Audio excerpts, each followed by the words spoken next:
अब हम आज प्रैक्टिस करेंगे बेटा menu driven program. Menu driven program का मतलब है कि आपको सबसे पहले एक मेन्यू डिस्प्ले करना है और इसके बाद इस मेन्यू की जो भी चॉइस यूज़र डालेगा उसके अकॉर्डिंग आपको आउटपुट देना है, ठीक है ना। तो इसमें हम सबसे पहली चीज़ है, जब भी हमें मेन्यू डिस्प्ले करना होता है तो मेन्यू हमेशा पहले ही डिस्प्ले करना होता है।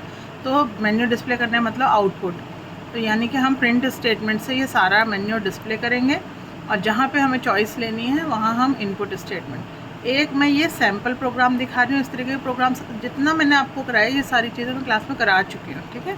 तो ये सिर्फ मैं एक आपको प्रैक्टिस दे रही हूँ जो कुछ बच्चे नहीं समझ पाए थे इस वजह से, ठीक है। तो यहाँ पे देखो कैसे प्रोग्राम लिखेंगे। सबसे पहले आपने हैश करके write a program in Python for menu बना दी, ठीक है। यहाँ से हमारा प्रोग्राम शुरू हो रहा है। अब यहाँ अलाइनमेंट देखना। सबसे पहले मैं क्या कर रही हूँ, मुझे ये डबल लाइन प्रिंट करनी है, यानी कि मैं क्या करती हूँ, प्रिंट डबल कोट्स के अंदर इज इक्वल टू का साइन लगाओ और इज इक्वल टू को इनटू करके रिपीट कर दो, 100 कर दो रिपीट। 100 टाइम्स ही रिपीट होगा तो एक लाइन सी ड्रॉ हो जाएगी। फिर बाद में हमने लिखा प्रिंट। अब यहाँ देखो ये मेन्यू थोड़ा सा बीच में लग रहा है। अब एग्जैक्ट बीच में तो मैं पोजीशन नहीं जान सकती कैसे आएगी, लेकिन यहाँ पे मैं देख रही हूँ कि कुछ स्पेसेस छोड़ने हैं। तो मैं यहाँ पे बैक स्लैश टी 2 बार यूज़ कर लेते हो तो थोड़ा सा बीच में आ जाएगा। फिर मैंने मेन्यू लिखा और फिर डबल कोट्स क्लोज और ब्रैकेट क्लोज। आगे कितनी स्पेस उससे हमें मतलब ही नहीं है क्योंकि हमारे पास सफिशेंट जगह है। फिर डबल लाइन फिर से चाहिए तो मैंने यहाँ पे फिर से लिख दिया प्रिंट डबल कोट्स में इज इक्वल टू का साइन और इनटू 100। अब यहाँ पे आपको ऑप्शन है तो फिर से आपने लिखा प्रिंट राउंड ब्रैकेट में डबल कोट्स के अंदर 1 डॉट। अगर यहाँ से कुछ स्पेस छोड़ना है तो बैक/टी आप डाल सकते हैं। यहाँ पे आपने लिख दिया add 2 strings double quotes close bracket close. फिर ऐसे ही आपने लिखा प्रिंट राउंड ब्रैकेट में 2 option add repeat a string, जो भी यहाँ पे लिखा हुआ है डबल कोट्स क्लोज। फिर आपने लिखा प्रिंट राउंड ब्रैकेट के अंदर 3 एक्सट्रैक्ट, ये लिखा double quotes close bracket close. फिर आपने लिखा प्रिंट डबल कोट्स में 4th ऑप्शन है display length of string double quotes close bracket close. ये हमारा यहाँ तक मेन्यू आ गया। अब फिर से डबल लाइन हमें डिस्प्ले करनी है। अभी हमने प्रोग्रामिंग एज सच शुरू नहीं किया, अभी हमारा फोकस पूरा मेन्यू को डिस्प्ले करने में है। यहाँ पे हमने लिख दिया 100, ठीक है। ये बन गया हमारा मेन्यू।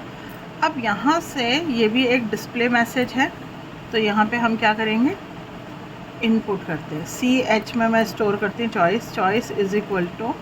अब क्योंकि इस यहाँ पे नंबर में चॉइस लेनी है तो नंबर में चॉइस यानी कि इंटीजर में कन्वर्ट करना होगा। तो मैंने यहाँ लिख दिया इंट, फिर ब्रैकेट इनपुट राउंड ब्रैकेट और यहाँ लिखती हूँ मैं एंटर चॉइस।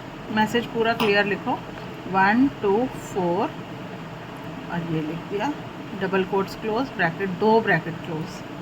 अब यहाँ पे यूज़र जब इस मैसेज को देखेगा तो वो कुछ चॉइस डालेगा। अब हमें चेक करना है कि if CH is equal to 1, अगर उसने चॉइस 1 डाली है तो इसका मतलब हमने कहा है 2 स्ट्रिंग को ऐड करना है। तो 2 स्ट्रिंग को ऐड करने का मतलब यूज़र से 2 स्ट्रिंग भी लेने पड़ेंगे हमें।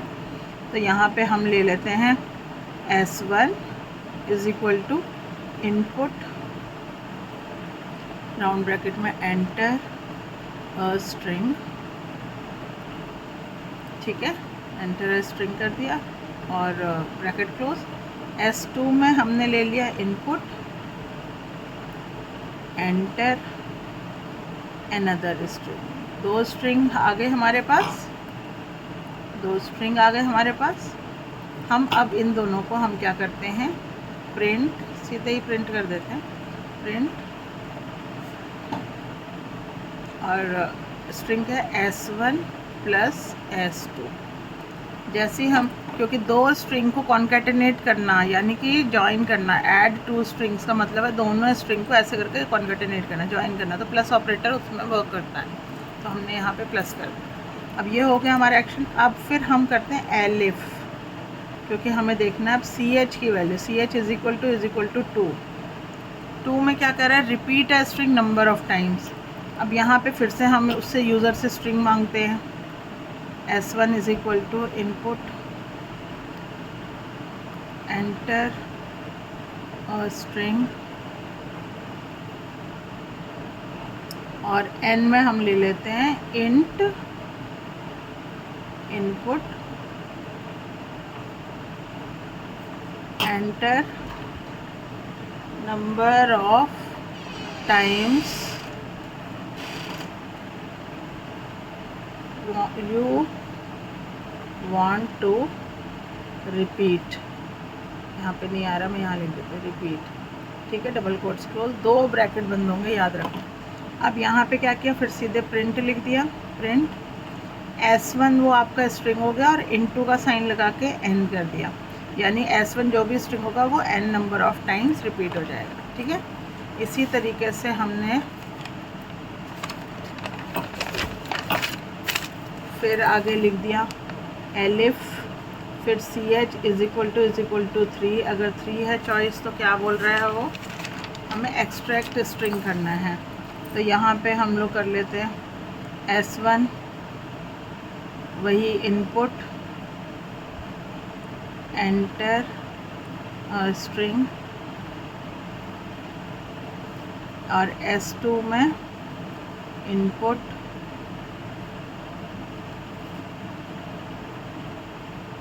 एंटर सब स्ट्रिंग बोल देते हैं, यानी कि वो पार्ट जो हमें उसमें से निकालना है। अब कैसे हम उसे चेक करेंगे, कैसे हम उसमें से वो पार्ट निकालेंगे, तो हम इसको कर देते हैं, यहाँ पे एक और इफ़ लगा सकते हैं हम।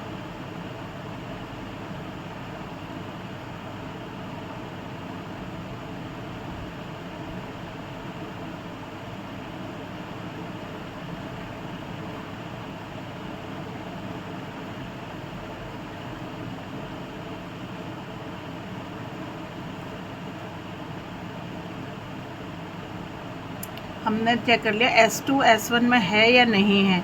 इफ़ S2 इन S1, तो हम यहाँ पे लिख देते हैं yes S2 comma is in S1, ठीक है, कॉमा लगा के, तो यहाँ पे ये आ जाएगा। और एल्स, यहाँ पे देखो ये इसका एल्स है, एल्स प्रिंट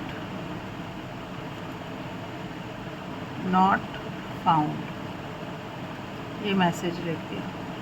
ये जितना पोर्शन है ये चॉइस 3 में है। फिर आपने यहाँ पे लिख दिया elif C H is equal to 4 में हमें सिंपली क्या करना है, प्रिंट लेन ऑफ S1। आप यहाँ पे इनपुट भी करा सकते हो S1, अदरवाइज़ अगर कराना तो पड़ेगा ही, sorry, S1 is equal to input enter string,